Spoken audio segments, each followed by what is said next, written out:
Hello, everybody. Thank you for joining us. I'm Elizabeth Mulhane, and I'm speaking with Yasco Newton, and she'll be telling us a little bit about her mindfulness journey. How are you today, Yasco? Yeah, good. Thank you. Good, thank you. It's a bit of rushing morning with kids, okay. But yeah, time to being a mother. Yes. And turn those conscious energies up and down. Yes, always. Yes. All right, so I've got a few questions here for you. And first of all, I was hoping that you could just tell us a little bit about your story and just how did you come to mindfulness? What brought you to the beginning? Okay, sure. My journey started the age of 5. So I think, my brother arrived. I was starting feeling maybe stressed or anxious, or something comes up, and then I was at preschool that time, full time, and I still remember vividly. I said to the preschool teacher that I want to die, and the teacher took me to the toilet, slapped my face, and then told me that don't you ever say that again. And from that moment, that journey started, and always looking for a way out. And my parents were working full time, and I think my mom was busy with work, and my little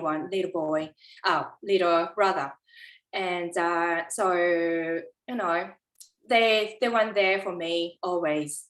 My mom was a teacher, she still is, and my dad was a hotel manager, and he still is, and so they're struggling, I guess, and then from time to time, I changed primary school twice. I didn't have steady friends, but I managed to hide my emotions, and then I was always happy and pretend to be a good student, and I was really good at that. And so time to time, I was just so stressed, and I knew I was stressed, but I didn't know why. And then one day I blew up with my mom that I didn't feel love from you, and that changed all the dynamics at home, and we always fight together, and so it's just and then I couldn't express my feelings with my parents and anyone, because I was brought up in Japan, and the country is all suppressed, we can't express our feelings outside, so we have to suppress our feelings. And so I used to cry in bed alone, as a child. And so that all the darkness, negative feelings going into depression. And then I started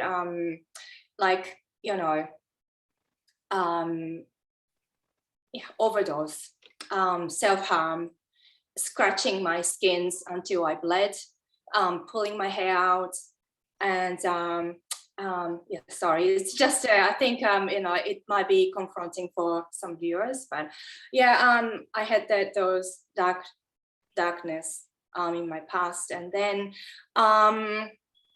I was looking for something love in my relationships. And then I had a few bad relationships over time, and then I met my husband. He rescued me from my darkness, and so he's my savior. And then he is a meditator, so he introduced me some meditation techniques, and I did that, and that was powerful. And then that was my first time I met meditation, and our first child was born. She is now close to 13. And that time, everything started up, and emotions, all my past and trauma from my childhood came up. And then I couldn't deal with all emotions and feelings. And then I have to deal with my child, baby, crying. And I just couldn't love her. I was just, I was too messed up. And then I started going to yoga class for the first time in my life. And then I met a fabulous teacher there. She's still my teacher. And meditation started, getting back to my meditation, and that helped me a lot. And then time went by, and my first daughter, studied primary school. She was interested in Buddhism class, the scripture education, and she said they didn't have a Buddhism teacher there. And then I thought, oh, okay, I might give it a go. And because I'm from Japan, and then we have the Buddhism culture in Japan, so I thought, oh, maybe I could help. I didn't know anything about Buddhism, actually. And then started going to learn all about Buddhism. And then, oh my gosh, this is what I really want to, I really wanted to look, to know and learn. And that was it, that all made sense to me. And then another journey started from there. And then I was craving learning all about Buddhism. And I started teaching Buddhism classes at the primary school. I'm still teaching Buddhism classes at primary school. And then, and so that's me. And then, sorry, it's a bit long, but Sorry, that's fine. Thank you so much for sharing that. It's really hard to take that mask off and reveal the raw version of ourselves and our lower points in life. So I'm really grateful that you could open up and share that with us. And it sounds like you got into the meditation first, and then you moved into the real mindfulness practice in daily living through teaching. That's how it really came about. And that is a wonderful way to, when we teach something, that's how we really do embrace what we're teaching and personify it and bring it into our own lives.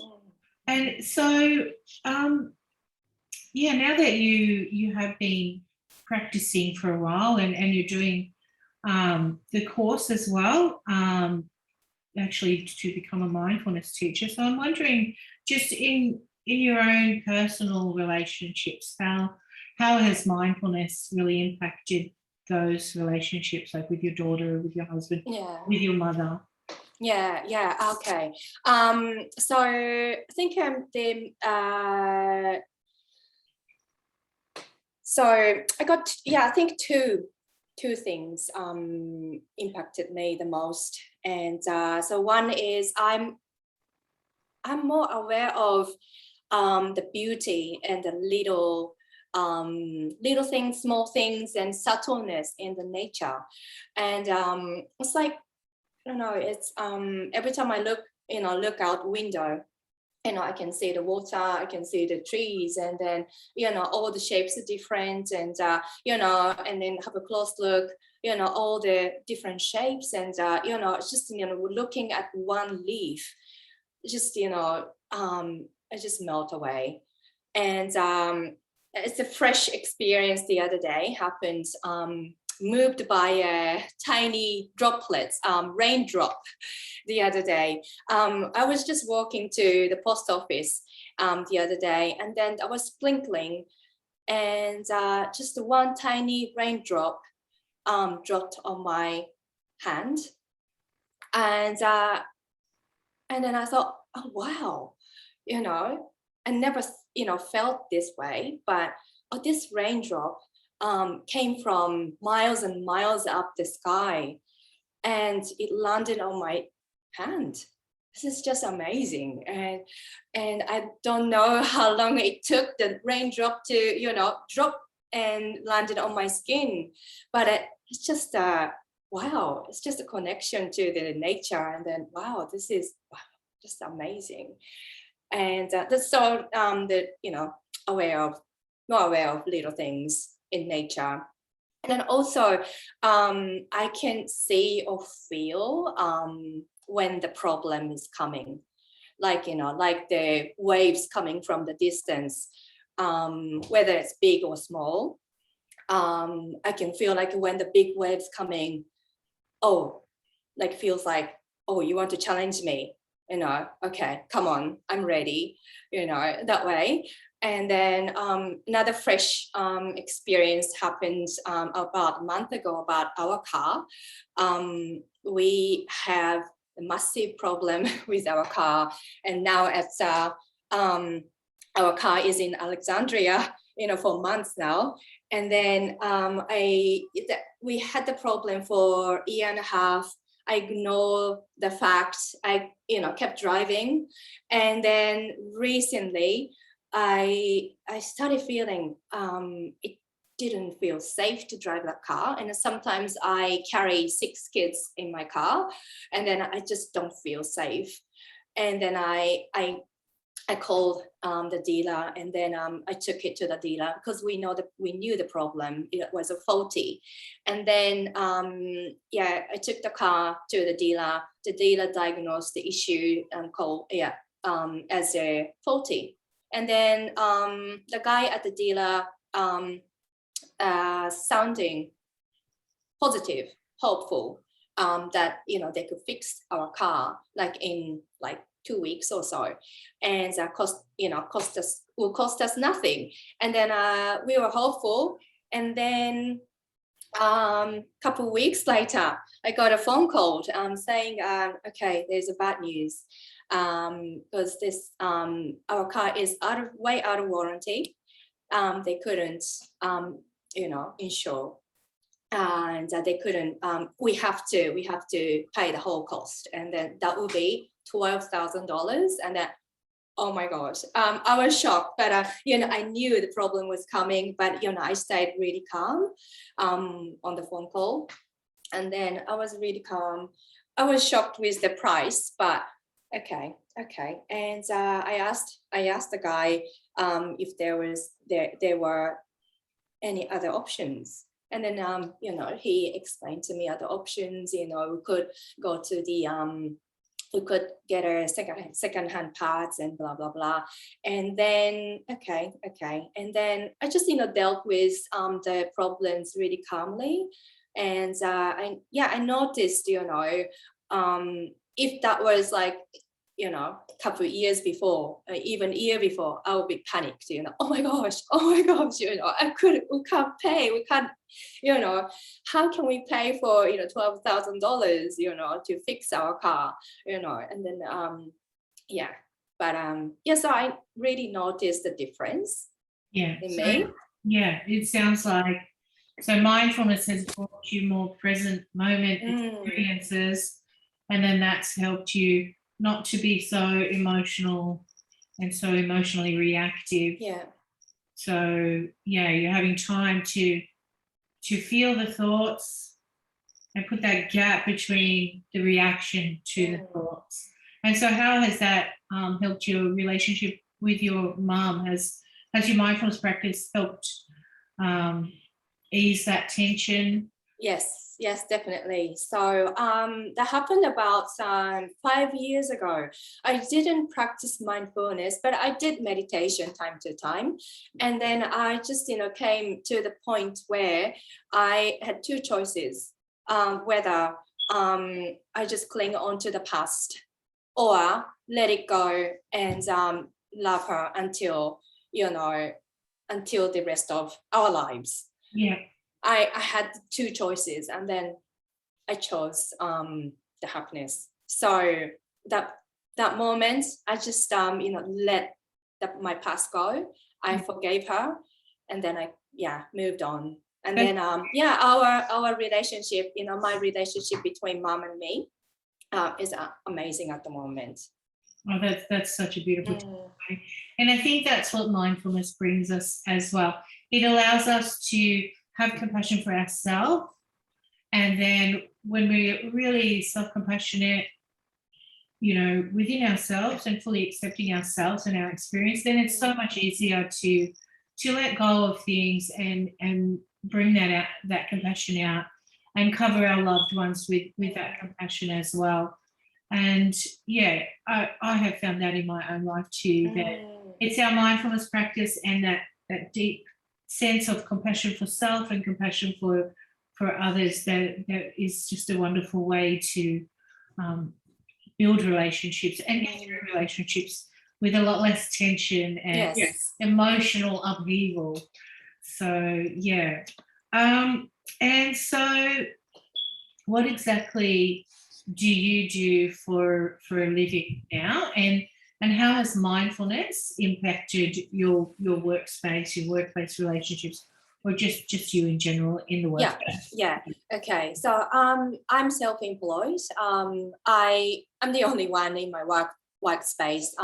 So the business is called Zen Power Yoga and Mindfulness. Zen Power. So Zen and empower. So it's a mixture of Zen and empower. Right. So based in Sydney's Northern Beaches, and I have classes for kids and teens. So my purpose is to help kids and teens well-being and mental health, and as well as families' mental health too. So in the near future, I'm planning to help the parents as well as in family, using introducing mindfulness skills and meditation. And I'm helping schools as well. So that will be that's my future goal at the moment. And also I'm teaching, it's a voluntary, but I'm teaching Buddhism two classes at my primary school. And I also started helping at Bear Cottage, the children's hospice in New South Wales. I had my first shift on the weekends, and then meant to go yesterday, but my kids were sick at home, so I couldn't make it. But I'd love to introduce the mindfulness with sound practice for the children, and then also for the pain relief for the children, at the end of care for the children, and then also supporting the parents, supporting the family, and so for their mental health and well-being. And so actually they don't have that role at their cottage at the moment. So we are so I'm going through discussing this with other therapists at their cottage and the staff too. And figuring out what's the best thing, for them. So that will be. Yeah. So it sounds like you've just completely embraced mindfulness, teaching it everywhere, and you've embraced yoga. Was that Zen Power? Yeah, Zen Power Yoga and mindfulness. Okay. So I think I suppose you probably learned that from your Buddhist studies as well, that when we look at the Eightfold Path, and the right intention behind what we do, and within the workplace, our mindfulness practice can really motivate us to work from a very ethical standpoint, where we're not just working for ourselves, we're working to give, and we're working in more harmony, working in a way that is moral and ethical, and just helping others. And when we help, I'm sure you have experience for yourself, when we're helping others, we have to go and receive and retrieve and learn and practice. And it's a wonderful way to embody mindfulness. And yeah, I love the way you sound like you're still learning all the time. So yes, and it's just always learning process, and it's not the destination, it's the process and journey, and trying to enjoy the journey with the children too. And I wanted to share this Japanese character with you. This character means parent or parenting. So this one character has 3 components, and then this one, so it's got 3 meanings altogether, but creating all one. So this one with red circle, so this is tree, and then on the top of the tree, it's a stand, to stand, standing, and then on the right hand side, this is to watch or to look. So the parent means to stand on a tree and watch the children. So that's the this character has been for a long time, maybe for the millennia, and I've used this character for many years since I learned this character since I was primary school. I didn't know the exact meaning, but yeah, the parent is standing on the tree and watch the children and guiding children when they need. So that's the that's a very mindful little symbolic image there. So noticing and watching. Yeah, so that's the one thing has to everything, one character says everything. So that's really like when I discovered the real meaning, my mind was blown. So blown away. Yeah. So yeah, it's not the destination. It's about the journey with children. So yeah. I'd just like to touch back on too with that first part of your answer, because you did sort of talk about some dark space and some dark thoughts. And I'd just like to just remind our viewers that is exactly where mindfulness can bring us. It can bring us to notice the thinking, notice thinking that may be inappropriate. We don't really want that kind of thinking. And then we can choose to just let it go rather than feed it. So we might have one thought, I want to die, and then it's our choice. Our mindfulness gives us a gap, a space, and a moment to then choose what's the next thought. Am I going to choose to just be grateful for the breath of life, or am I going to choose to follow on with that thought about a negative, not wanting to be here, not wanting, and feelings of suffering. So our mindfulness practice really frees us up to make those choices of whether we want to go down the direction of feeding a negative thought or let it go and cultivate those better thoughts straight away. And it is really such a powerful way to live, because, it's not, sometimes it's got nothing to do, maybe something in the environment triggered that kind of thinking, but it could be something as little as not getting our own way. And, as a child, that can be overwhelming and can lead to negative thinking. But the actual negative thinking itself can be genetically encoded. And sometimes just being aware of that, Sigmund Freud went into that a lot. He called it the death wish. You've either got it or you haven't. And it comes down from our ancestors, because the way we think, the way all the neurons are wired, if I'm going to think I prefer apples, over oranges, it's probably because I had a grandma that preferred apples. If I'm going to think a certain way, it can be because of a generation coming through with that thought pattern process built in. And so I'm dealing with this genetic wiring that I'm inheriting. And so there's only so much I can do about what's going to pop up. And so knowing that and accepting that my thoughts aren't really my own, that can also really help us to just view ourselves in a very different way. As soon as you have certain knowledge about certain things, it can switch on a light bulb. And, you know, for the death wish, if you've got the death wish, like I'm sick of being here, I want to die, you can straight away acknowledge, okay, so that's some kind of an ancestral thing trickling down, and we're going to break that generational trauma the best we can by just reprogramming and always going back to gratitude. So when that thought pops up, we go straight back to being grateful for the breath of life and being grateful for friends and family and all those things that we're grateful for. So I just I can see the genetic the triggers and the ideas thinking in my daughter already, and I can reflect her on myself, and then oh no, she's repeating my history again.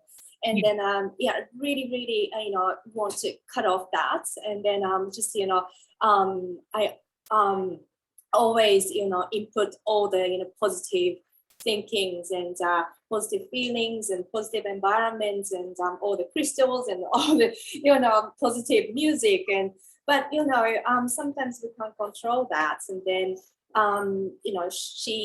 they have to go through that, but we need to guide coming back to the right track, and that's the hard part. And then I think it's always good when we're teaching children, when we actually give them a lesson like that, when they're not in the state.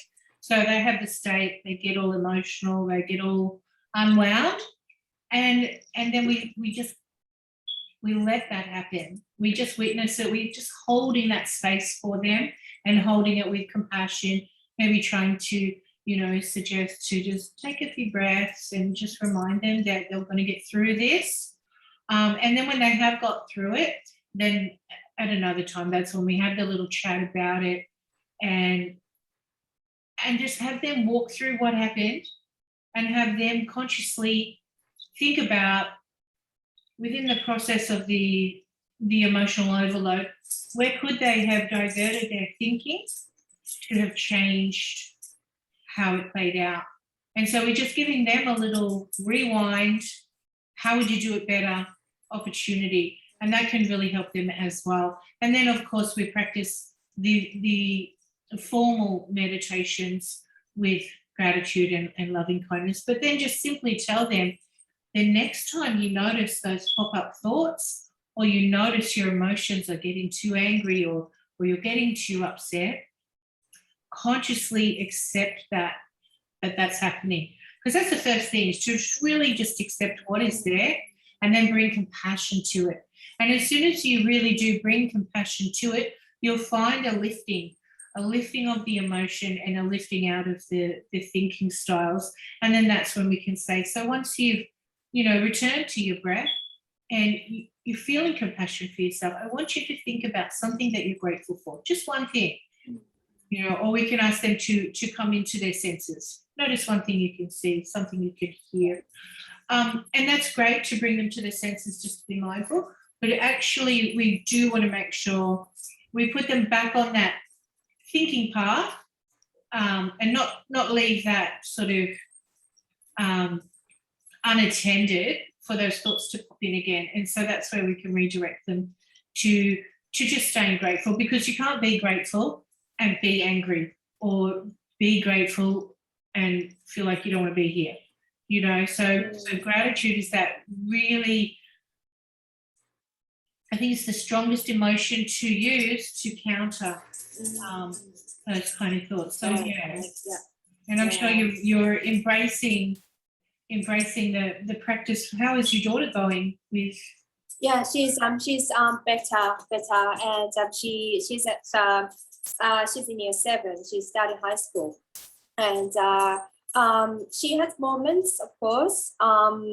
It's just that emotionally sometimes so messy, and sometimes we can't help her, until she calms down. So it might take a whole day. for her to calm down, and then eventually we can speak to her. So yeah, but she's learning how to cope with the stress, and she's got own strategy. And then the other day she was so upset for a day, 24 hours. She went to bed with stress, woke up. She was fine, and then she came to the kitchen, started making a fresh detox drink juice with green juice, and then she knew how to to feel better. So yeah, she knows. I love that she's doing the detox, because there's a lot of symbology there, a lot of symbolism to detox. Drink the drink and let's just detox the and then I put lots of positive thinkings into her mind. So I just tell her detoxing your mind, and then it's just flush down your negative thoughts with the juice. And then she repeated that too. So so she's gradually learning how to, because we didn't focusing on what had happened. We just started focusing on how to deal with those sort of emotions come out. So because she's old enough not to share her what happens, instead I can if we can guide her how to go through the process. Wonderful. That's wonderful. Well, thank you so much, Jasmine, for thank you so much for your time. And I'll put a link at the bottom of this website if anyone would like to contact Yasco and find out if she's teaching near you. Or sure. You do it online? No, I do face to face.